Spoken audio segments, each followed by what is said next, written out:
Figure represents part of a performance data of a car owned by proud physics students. Calculate the total distance traveled by computing the area underneath the graph line. So, I'm going to redraw this, folks, but this is kind of, I'm going to redraw this shape here when I'm answering this. So calculate the total distance by, okay, so we're just going to, so this is going to be the velocity and the time graph, and the total distance traveled amongst this whole interval is going to be this whole area. So I'm going to redraw this as putting 15 here, and I'm going to not worry about the units, and this is going to be 50 meters per second, and between 15, that looks like it's going to be 40, so that's going to be 25 here in between, and 40 and 15 is going to be 10, so that's going to be 10. So all we have to do is set up the equation. This is going to be straightforward. 50 times 15 over 2 added to 50 times 25 added to 50 times 10 over 2. And I'm going to do a little trick here. I'm going to take half of 50, put 25, 25, 25. That's going to be the like terms. So I'm just going to add the 10 and the 60 and the 15. So that would be 75 times 25 would be the value. So I'm just going to put that in the calculator. I just kind of simplify that just to put that. And the total distance of this whole area is going to be 1875 meters. And that's all they're asking. So for part B, what total distance did the car travel between the intervals between the times of 10 seconds and 40 seconds? All right, so this is a little tricky, but I'm gonna do this. Oh wait, how am I gonna do this?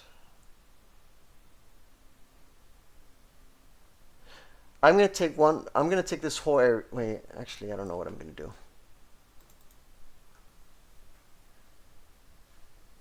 Between 10 seconds and 40 seconds. All right, I'm gonna have to redraw this. So between 10 seconds here, that looks like it's gonna be 35. So that's gonna be 35 here. That's kind of a weird problem. And 15 seconds. This would be, you know that the whole total height is going to be 50, but this 50 minus that would be, that looks like it's going to be 15. For that. And that's going to be 10 and 15, that would be 5-second interval between here. So, and 40 seconds.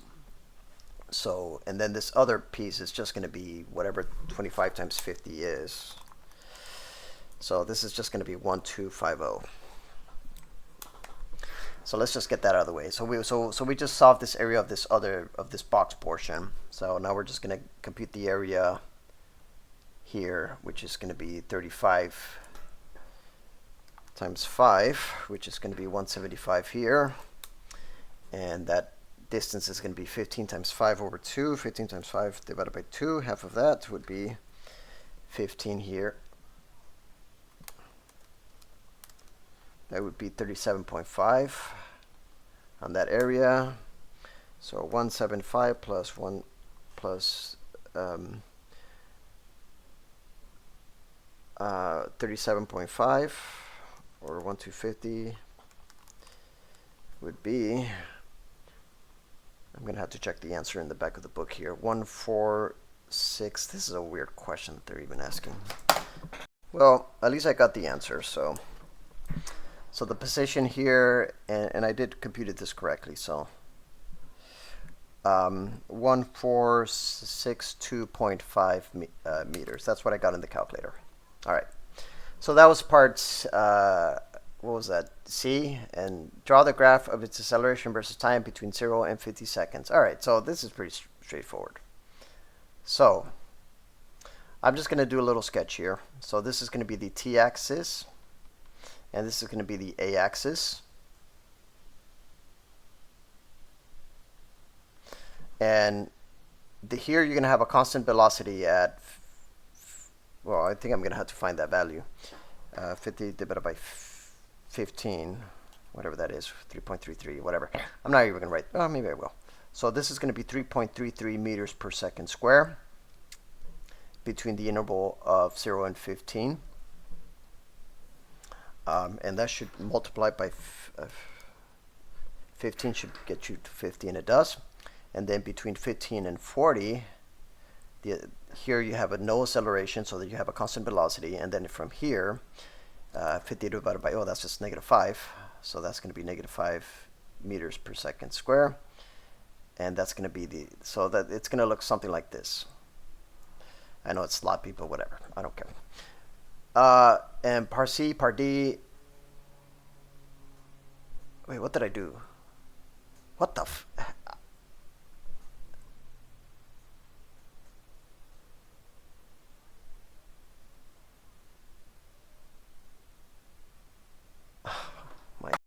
Yeah, this is why personally I'm not really a fan of these graphing questions, because they're just... Alright. Well, that's alright. I feel like I have no freedom when I'm answering these questions. Like, I just want to look at it and observe, but it's hard to learn when you're just ask. But that's right. Write the equation for x as a function of time for each of the phases. The reason why I found these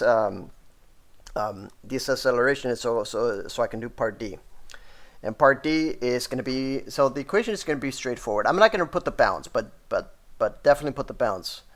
I don't know what these symbols are, and to be quite frank, I really don't care. I think they mean from 0 to A. It's just another way of saying from A to B and from B to C. But I'm not going to even, I'm just going to write the function, not the bounds, but just the function itself, even though the bounds are very important. So the function for here, when you have a constant acceleration with the initial velocity being 0, it's really just this equation. V equals just 3.33 meters per second squared. Take a half of that, t squared. That's the position. That's a parabola. That's going to stretch out to that other one, and it's when t going from all the way to 15 square, you have 375 meters. So here you're going to have a new position at 375 meters, because when after 15 seconds added to a constant velocity, which is 50 meters per second, t after 15 seconds. This is your other equation. The last equation is going to be, and after that you put 40 in there. So 375, I'm going to put this in the calculator, plus 50. That looks like it's going to be 25, or in this case 40 minus 15. 50 times 25, so this new position is going to be as 1625 meters added to,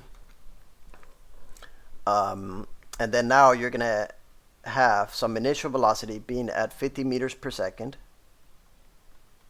at t minus 40 seconds, because there's going to be a little shift there, minus 5/2 t minus 40 seconds square. And we can confirm this by plugging in the equation that I just set up for you guys, and I'm going to put 50 minus 40, which should give you a 10, minus 5/2 over 50 minus 40, which is another way of saying 10 square, and you have 18725. So this whole equation matches to the answers. And you can even compute part B by putting what is it? Oh no, yeah. Well, maybe you can't. Which velocity of the car between 0? Well, that's going to be 0 meters per second. I'm not even going to explain that. All right, folks. I hope this helps.